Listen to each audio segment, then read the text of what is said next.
Hello everyone, आप सभी का स्वागत है मेरे चैनल पे। तो आज हम लोग हिस्ट्री का चैप्टर 2 कर रहे हैं जिसका नाम है on the trial of the earliest people. तो अगर आप लोगों ने हमारे पिछले वीडियोस को देखा होगा तो आपको पता होगा कि हम अपने एग्ज़ाम के पर्पज़ से ही पढ़ रहे हैं।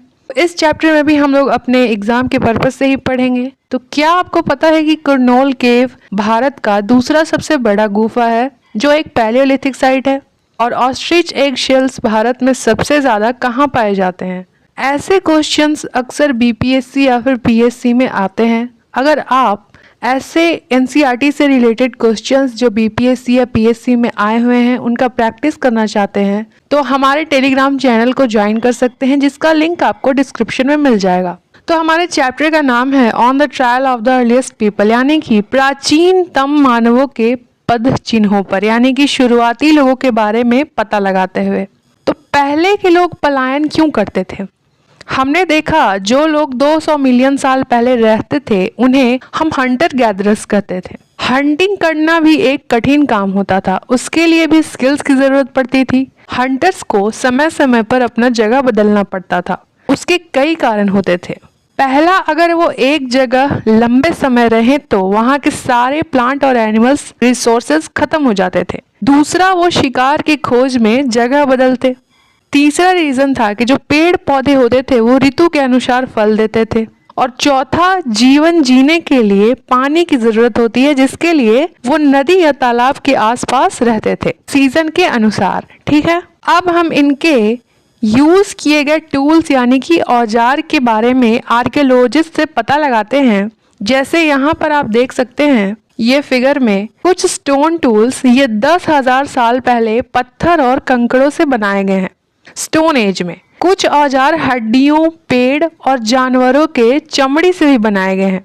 हर प्रकार के छोटे बड़े औजार फल काटने के लिए, तीर भाला शिकार करने के लिए बनाए गए थे। यहाँ पर अगर आप देखें तो ये लेफ्ट साइड में दिखा रहा है छोटे स्टोन टूल का यूज खाने वाले जड़ों को कुरेदने में काम आता था, और वहीं राइट साइड में जानवरों के छाल से बने कपड़े को सिलने में काम आता था। अब यहाँ पे मैप में दिखा रहा है कि वो कौन से आर्कियोलॉजिस्ट साइट्स हैं मिले हैं जो यहाँ हंटर गैदरर यानी कि शिकारी संग्रहकर्ता रहते थे। भीमबेदका केव जो है एमपी में है, यहाँ केव्स और रॉक शेल्टर्स मिले हैं। लोग नेचुरल केव्स चुनते थे अपने घर के लिए जो उन्हें बारिश, गर्मी और हवा से बचाए रखता था। वहीं अगर हम विंध्या रेंज की तरफ देखें और दक्कन प्लेट्यू की तरफ देखें तो वहाँ भी नेचुरल केव्स मिले हैं जो नर्मदा वैली के नजदीक हैं।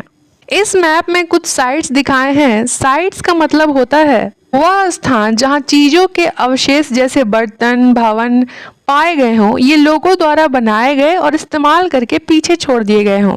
ये पृथ्वी के सतह पर भी मिल जाएंगे और कभी कभी पृथ्वी के नीचे या फिर पानी के नीचे भी मिलते हैं। तो यहाँ पे देखिए कुछ साइट्स दिया है, जैसे कि पैलियोलिथिक साइट है, नियोलिथिक साइट है, मेगालिथिक साइट्स है। पैलियोलिथिक साइट का मतलब होता है पुरा पाषाण काल, यानी कि ओल्ड स्टोन एज। ये जो है ये 3 एज में बटा हुआ है। पहला तो है लोअर पैलियोलिथिक, मिडिल पैलियोलिथिक और अपर पैलियोलिथिक। इसका जो एज रहा है वो 2 मिलियन एगो पहले का एज रहा है। ठीक है, उसके बाद जो नियोलिथिक साइट है इसका हिंदी होता है नवपाषाण काल, ये 10,000 साल के बाद का है। तीसरा है मेगालिथिक साइट यानी कि महापाषाण काल, यानी कि मिडिल स्टोन एज, ये 12,000 से लेके 10,000 तक का होता है। इसमें बोन या स्टोन के औजार छोटे छोटे मिलते हैं जिन्हें हम माइक्रोलिथ्स कहते हैं। जैसे कि कुछ माइक्रोलिथ्स के नाम हमें याद रखने हैं, सौ हो गए, सिक्कल हो गए। तो ये हमें अगर मिलते हैं तो ये मेगालिथिक साइट से मिलेंगे। अब यहाँ पे देखिए कुरनोल केव दिखा रहा है जो कि आंध्र प्रदेश में है। ये भारत का दूसरा सबसे बड़ा केव है। यहाँ पे लोग आग से अवगत थे क्योंकि यहाँ पे एशेज मिले हैं, एशेज के एविडेंस मिले हैं। ठीक है, अवशेष मिले हैं। ये जो मैप में आपको साइट्स दिख रहा है जैसे बुर्ज होम हो गया, मेहरगढ़ हो गया, कोल्डिहवा में जहाँ राइस मिला था, चिरांद हो गया, औजली हेडिंग हो गया, महागाड़ा हो गया, मुंबई, ये सब हमें याद रखना है, ठीक है। ये हमारे लिए इम्पोर्टेंट हो जाता है और बाकी का डिटेल हम आगे के चैप्टर्स में पढ़ेंगे। फिर यहाँ पे देखिए हैबिटेट कम फैक्ट्री साइट के बारे में बता रहा है कि ये जो साइट होती थी इसका मतलब होता है बस्ती सह कारखाना। ये कारखाना हमें कई जगहों पर मिल रहा है, जैसे कि जो पहले के लोग अपने गुड क्वालिटी के औजार बनाने के लिए इन फैक्ट्रीज का यूज करते थे। एक कारखाना जो पैलियोलिथिक है, जो सबसे फेमस है हैबिटेट कम फैक्ट्री, उसका नाम है हुस्नगिरी। ये आपको कर्नाटका में मिल जाएगा। उसके बाद अगर हम आगे देखें तो यहाँ पे स्टोन टूल बनाने के मुख्य 2 तकनीक बताए गए हैं। पहला तो है कि एक पत्थर से दूसरे पत्थर को काट कर शेप देना, यानी कि एक छोटे पत्थर को काटने के लिए दूसरे पत्थर का हथौड़े की तरह इस्तेमाल करके बनाते थे। दूसरा जो है प्रेशर फ्लेकिंग, यानी कि दबाव परत। इसमें बोन या पत्थर को एक आकार दिया जाता था पत्थर के हथौड़ी से। फिर अगर हम इसमें आगे देखें तो यहाँ पे बता रहा है कि 12,000 साल पहले दुनिया का जलवायु में ऐसा बदलाव आया जो कि गर्म था और इस कारण से ग्रासलैंड का निर्माण हुआ, जिससे हिरण, मृग, बकरी, भेड़, गाय, मवेशी की संख्या बढ़ गई। अब जो शिकारी इन सभी जानवरों का शिकार करते थे वो इन्हें पालने लगे और इनका ब्रीडिंग करवाने लगे, जिससे लोगों में पशु पालने की विचार जागने लगी और वो मछली भी पालने लगे। यह एक ऐसा समय भी था जब महाद्वीप के अलग हिस्सों में गेहूं, जौ, चावल जैसे कई अनाज वाले घास प्राकृतिक रूप से बढ़े थे, जिससे हंटर गेदरर्स उपजाना भी सीख गए थे, यानी कि एग्रीकल्चर। अब यहाँ पे कुछ रॉक पेंटिंग्स के बारे में बता रहा है, जैसे कि एमपी और साउदर्न यूपी में कुछ रॉक पेंटिंग्स मिले हैं जो कि जानवरों के हैं। ये पेंटिंग्स हमें बताते हैं कि कैसे पहले के लोग हंटिंग करते थे और उनके रहने का तरीका क्या था। ये पेंटिंग्स उन्हीं लोग द्वारा बनाए गए थे।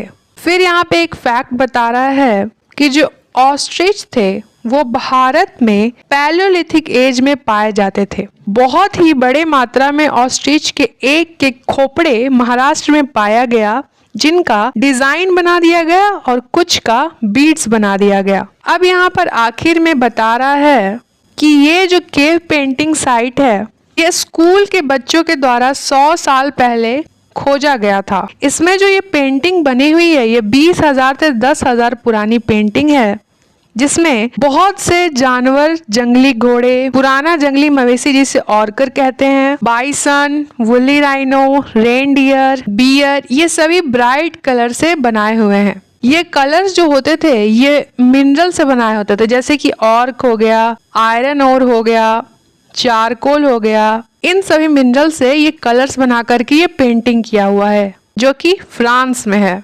और यहीं पे ये चैप्टर एंड होता है। तो एक बार हम लोग इस चैप्टर का समरी देख लेते हैं। तो हम लोगों ने इस चैप्टर में पढ़ा कि कैसे हंटर गेदरर्स अपने जगह को बदलते थे और वो कौन से मेन 3 कारण होते थे जगह बदलने का। फिर हम लोगों ने यहाँ पे देखा कि ये 10,000 साल पुराना स्टोन टूल्स है, स्टोन एज का, और इनके कैसे वैरायटीज हैं, बड़े छोटे हर प्रकार के पाए जाते थे जो कि हर काम में काम आते थे। उसके बाद हम लोग ने यहाँ पे देखा कि कैसे छोटे स्टोन्स के जो औजार होते थे वो जड़ों को कुरेदने और कपड़ों को सिलने में काम आते थे। फिर हम लोगों ने यहाँ पे एक साइट पे देखा, पैलियोलिथिक साइट हो गया जो कि 2 मिलियन साल पहले था। उसके बाद नियोलिथिक देख लिया जो कि न्यू स्टोन एज हो गया। फिर मेगालिथिक, मिडिल स्टोन एज, जहाँ पे माइक्रोलिथ्स पाए जाते थे, यानी कि वो टूल्स जो छोटे छोटे पत्थरों से बने होते थे, जैसे कि सौ हो गया, सिक्कल हो गया, ठीक है। फिर यहाँ पे हम लोगों ने भीमबेटका केव के बारे में जाना, फिर नर्मदा। उसके बाद हम लोगों ने यहाँ पे कुरनूल केव्स के बारे में जाना। फिर हम लोगों ने यहाँ पे देखा कि हैबिटेशन कम फैक्ट्री साइट जो कि कर्नाटका में मिला है, जिसका नाम है हुसनगी। ये सब हमें याद रखना है। उसके बाद हम लोगों ने यहाँ पे देखा कि कैसे औजार से ही औजार बनाया जाता था, यानी एक स्टोन से दूसरे स्टोन को काफ किया जाता था। फिर हम लोगों ने देखा था कि कुरनूल केव में एशेस के अवशेष मिले यानी राख के। इससे पता लगता है कि जो कुर्नूल यानी कि आंध्र प्रदेश में लोग आग से अवगत थे पैलियोलिथिक एज में ही, यानी कि स्टोन एज में ही, अर्ली स्टोन एज में। फिर हम लोग देखें कैसे 12,000 साल पहले इन्वायरमेंट क्लाइमेट में चेंज आया।